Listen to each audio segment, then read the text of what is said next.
Ya, baik, hari ini kita akan membahas tentang scientific writing.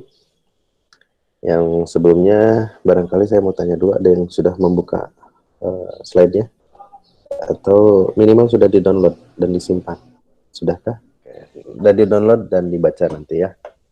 Jadi ini bahasannya terkait dengan nantinya mau diapain sih si karya ilmiah yang kita hasilkan, mau diapain atau mungkin nanti bentukannya seperti apa. Nanti kita bahas di sini. Nah, jadi setiap tugas itu kan barangkali di tugas-tugas mata kuliah itu ada yang membuat makalah atau paper dan sebagainya. Nah, itu diperuntukkan beda-beda ya. Nah, kalau di sini ada dari website makalah adalah deskripsi terorganisir dari hipotesis, data, dan kesimpulan dimaksudkan untuk memberi petunjuk kepada pembaca. Jika penelitian Anda tidak menghasilkan makalah, mungkin juga belum dilakukan. Tapi kalau belum dipublikasikan, mungkin juga belum dilaksanakan gitu. Jadi apapun yang kalian teliti itu minimal sudah dalam bentuk format tertentu dan siap untuk dipublikasikan, bahwa itu menerangkan bahwa telah dilakukan penelitiannya gitu. Oke, jadi mengapa melakukan publikasi ini ya? Berdasarkan Surat Edaran Dirjen Dikti nomor 152 tahun 2012 tentang publikasi karya ilmiah, terhitung kelulusan setelah Agustus 2012 untuk lulusan program sarjana harus menghasilkan makalah yang terbit pada jurnal ilmiah.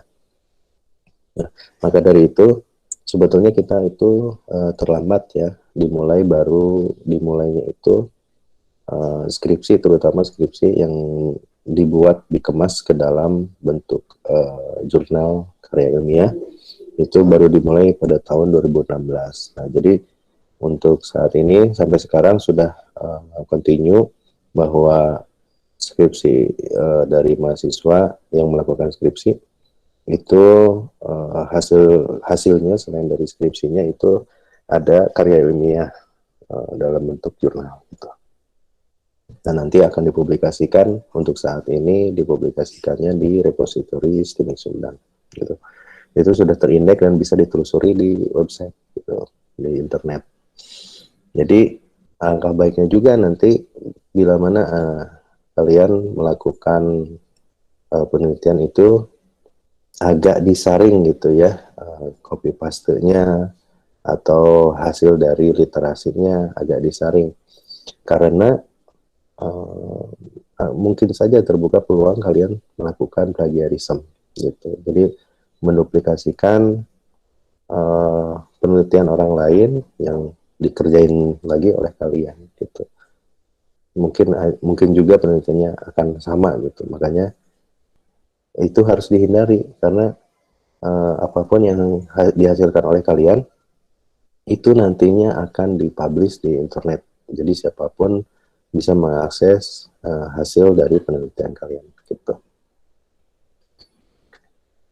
Oke, tujuan menerbitkan jurnal berkala, meregistrasi kegiatan kecerdikaan, menyertifikasi hasil kegiatan yang memenuhi persyaratan ilmiah, mendiseminasikannya secara meluas kepada halayak ramai, mengasihkan semua temuan hasil kegiatan kecerdikaan ilmuwan dan panit yang dimuatnya.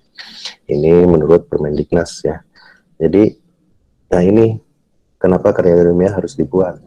Nah, di antaranya ini, dan diterbitkan ya, dipublish, sehingga orang lain bisa menelusuri hasil dari karya ilmiah Anda. Dibaca, mungkin nantinya juga akan menjadi acuan atau menjadi referensi buat para pembacanya, dan mungkin juga nantinya akan disitasi bahwa apa yang menjadi kerangka pemikiran kita, apa yang menjadi hasil dari karya ilmiah kita itu menjadi guide dari peneliti selanjutnya gitu. Dan mungkin juga akan menambah tadi kekayaan ilmu dari, kalau ini teknik informatika ya jurusannya. Nah, itu untuk menambah pengetahuan dan keilmuan dari teknik informatika gitu. Nah, ini diantaranya peraturan Diknasnya. Nah, kualitas peneliti ditentukan oleh apa? Nah, karena kita sedang belajar, maka dari itu kita harus membedah gitu ya. Dimulai dari nanti kita untuk diharapkan kita menghasilkan satu bab. Tugas kelompok satu melanjutkan, ada 3 topik kan waktu itu. Nah, nanti kita buat dalam bentuk bab 1 lah. Nanti ada kerangkanya. Nah, kualitas ini ditentukan oleh jumlah paper yang diterbitkan di jurnal berimpact faktor tinggi. Maksudnya di sini adalah jurnal yang sudah diakui oleh penelitian lain gitu ya. Katakanlah terindeks itu secara skalanya nasional dan internasional. Dan banyak bisa diakses gitu ya. Intinya bisa diakses. Jumlah citasi ke paper seorang peneliti dari paper penelitian lain. Jadi saling mensitasi. Contoh misalkan yang punya orang lain ya, contoh punya saya di sini, saya telah melakukan beberapa penelitian meskipun kebanyakan itu kolaborasi, jadi jangan apa ya dalam tanda kutip dikukut kesorangan penelitian itu, jadi diusahakan bisa berkolaborasi dengan orang lain sehingga menambah diantaranya menambah literasi, kekayaan pengetahuannya gitu ya, dan mungkin menambah juga pola pikir kita dan kerangka berpikir kita. Nah di sini contohnya ini yang bisa diakses gitu ya, minimal di Google Scholar bisa diakses. Misal kalian mengetikkan nama saya atau nama dosen lain, seperti apa hasil penelitiannya, mungkin nantinya juga bisa menjadi acuan. Kebanyakan kalau misalkan dosen itu ruang lingkupnya ya di mata kuliah. Mata kuliahnya misalkan saya di bidang jaringan, ya ada penelitian yang membedah tentang jaringan, baik dari sisi keamanannya atau dari sisi manajemennya. Gitu. Terus ada juga yang berkaitan dengan contoh misalkan yang ini improving the detection of plagiarism in scientific article using machine learning approach. Jadi meningkatkan deteksi dari plagiarisme itu udah masuk ke ranah machine learning gitu. Meskipun saya juga masih belajar. Nah, lalu ini peringkat dosen di Sinta, khususnya di STEM Sumedang. Jadi ini juga bisa kalau di si mahasiswa juga nanti ada si mahasiswa itu nanti penelitiannya seperti apa, dari mungkin dari tugas-tugas kuliah yang nantinya diuploadkan ke repository yang nantinya juga terindeks di RAMA, repository mahasiswa Ristek BRIN. Itu nanti berapa banyak nama karya ilmiah mahasiswa yang diacu juga oleh mahasiswa lain. Nah, ini contohnya kalau dari sisi dosen seperti ini. Oke ya. Nah, ini bisa diakses di sinta.ristekbrin.go.id.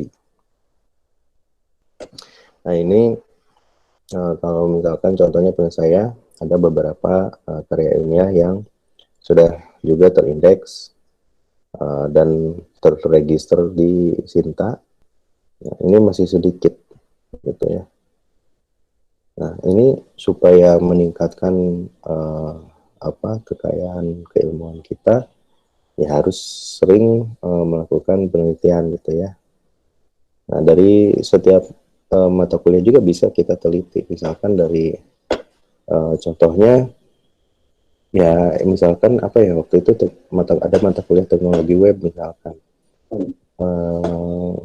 Kita memikirkan atau pola pikir kita, misalkan bagaimana caranya kita meload suatu laman beranda untuk bisa meloadnya cepat. Harus seperti apa? Apa saja yang harus dihilangkan, atau misalkan harus ditambahin apa, atau misalkan ditambah modul apa mungkin. Nah, ini mungkin Jajang ya yang ada di tahu ngoding mungkin lebih paham hal-hal yang kayak gitu, itu bisa diteliti gitu. Nantinya bisa berkolaborasi misalkan dengan dosennya atau dengan teman lainnya gitu untuk menciptakan suatu karya ilmiah gitu, sehingga nantinya bisa dibaca oleh orang lain dan menambah wawasan buat pembacanya gitu ya, dan peneliti peneliti lain.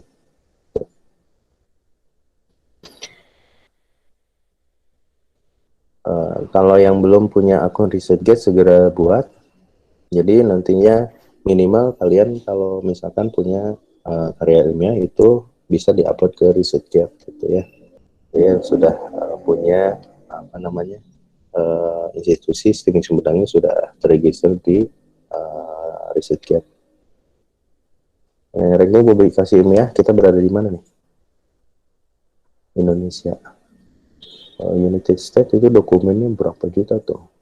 Nah, kita berada di 47, di bawah Thailand, di bawah Singapura dan Malaysia. Berdasarkan si skemagojir ya, .com. Skemago. Nah, ini kita masih kalah publikasinya. Kita banyak yang pinter, tapi tidak terpublikasikan penemuannya, karya ilmiahnya tidak dipublikasikan. Ya, kebanyakan di kita yang dipublikasikannya itu kehidupan sehari-hari ya, yang dibuat dalam bentuk vlog gitu ya, yang di-share di YouTube. Nah, itu mungkin kehidupan sehari-hari. Nah, ini dari sisi akademiknya ya bentuknya seperti ini, karya ilmiah dan sebagainya. Nah, untuk di tahun 2019 terakhir, itu berdasarkan dari skemagojir.com, skemago, itu dulu kita di tahun 2013 itu masih kalah dengan Thailand ya, untuk dari sisi dokumennya. Nah, sekarang mungkin karena kita melek, titik awalnya itu mulai ada nanjak drastis, itu dimulai dari 2015. Dan sampai sekarang kita bisa dari Asia itu, diantaranya Malaysia, Thailand, dan Vietnam, kita sudah unggul ya, meskipun belum tentu ini akan bertahan lama. Ini baru 2019. Yang terakhirnya berdasarkan dari Skemago. Ini yang terbaru lah intinya yang bisa diakses. Nah, belum tahu nih yang 2020 dan 2021 ini seperti apa. Belum tahu. Nah, makanya itu kita bisa menambahkan dari sisi mahasiswanya untuk menambahkan karya ilmiah yang bisa dipublikasikan. Nah, namun ada beberapa kekurangan, mungkin juga dampak dari kita nih berdasarkan statistik ini, ada kelemahan di kitanya, di Indonesianya ini. Dipublikasikan dalam jumlah terbatas, terus tidak dilanggar oleh perpustakaan, ditulis dalam bahasa Indonesia, tidak digunakan pengajar di Indonesia sebagai materi pengajaran kampus, tidak begitu dipedulikan oleh dunia akademik, terus sangat sedikit yang terindeks oleh lembaga pengindeks jurnal. Nah, ini hal-hal ini terutama ini nih, kendala kita ini nih, tidak lancar dalam bahasa Inggris. Beda lagi dengan mungkin dengan orang Malaysia atau dengan orang India gitu ya. Bahasa Inggrisnya itu meskipun dengan logat Indianya atau dengan logat Melayunya di Malaysia itu, tapi mereka mulai mungkin sudah bergeser ya. Kayak apa? Orang-orang India itu sudah mulai menduduki di sentral ya, maksudnya udah menjadi stakeholder, atau mungkin sekarang pekerjanya itu banyak yang dari India sudah bergeser gitu ya, yang tadinya dari Cina sekarang sudah mulai Indiaan gitu ya, India. Bahkan terakhir perusahaan Tesla juga kan lebih ke India dulu, Tesla, terus Royal Enfield motor ke India masih ini. Nah, kenapa nggak ke Indonesia gitu, yang katakanlah sumber dayanya mungkin lebih baik, atau mungkin kekayaan Indonesianya lebih baik mungkin gitu. Tapi mereka perusahaan besar lebih mempercayakan ke India, Malaysia, atau mungkin yang lainnya. Karena apa? Komunikasinya itu mungkin yang bisa komunikasi itu bisa lancar karena aktif dalam berbicara bahasa Inggris. Yang secara internasionalnya itu bahasa Inggris kan menjadi bahasa internasional ya. Itu. Ini budaya kita itu mengapa Indonesia sedikit publikasi. Budaya Indonesia adalah lisan dan bukan tulisan. Loba ngomong gitunya tibatan ditulis itu tidak terdokumentasi. Ya mungkin sekarang bisa saja ya. Nah hal semacam ini, misalkan kita sedang ada kelas seperti ini dan direcord gitu ya. Nah misalkan kalian pengen, nah ini hasil recorder ini kan dikirim ya ke Google Drive masing-masing. Nah kenapa kita tidak misalkan, aduh ada yang lupa tadi itu diputar ulang gitu ya, didokumentasikan gitu. Nah hal-hal yang kayak gitu harus didokumentasikan. Jadi tidak hanya terus ngomong atau hanya actionnya saja gitu ya, action saja tapi tidak terdokumentasikan. Itu kelemahan kita. Termasuk saya juga masih belajar untuk mendokumentasikan. Nah budaya akademik di Indonesia baru mulai untuk mengajar, bukan untuk meneliti. Gitu ya. Rendahnya minat penelitian dan mempublikasikan hasil penelitian, kurangnya penghargaan. Nah ini mungkin kita bisa lihat dari misalkan penemu-penemu misalkan yang 4G, yang 5G gitu ya, itu orang Indonesia sebetulnya. Bahkan B.J. Habibie pun yang punya paten beratus mungkin beribu gitu ya di bidang pesawat, tapi yang diakuinya kan yang apa mengesahkannya itu kan dari Jerman. Di Indonesia itu tidak apa ya namanya tidak kurang diakui lah seperti itu. Nah, ini kurang mengerti bagaimana saya menulis paper untuk tujuan dan prosedur pengirimannya. Nah, ini kita mulai belajar. Tidak memahami metodologi penelitian dengan baik. Nah, ini kayak waterfall, SDLC, dan sebagainya itu sebetulnya untuk alur dari penelitian yang bukan menggunakan metodenya gitu ya. Misalkan membuat membuat software menggunakan waterfall gitu ya, tapi itu sebagai alur penelitiannya. Kalau mau juga misalkan metode membangun website untuk dari sisi security-nya dengan metode base64. Nah, seperti itu. Dari sisi security-nya gitu ya. Misalkan untuk loading-nya supaya lebih cepat, misalkan pakai JavaScript apa gitu ya, misalkan. Saya kurang ngerti nih teknologi web itu seperti apa yang sekarang-sekarang. Itu.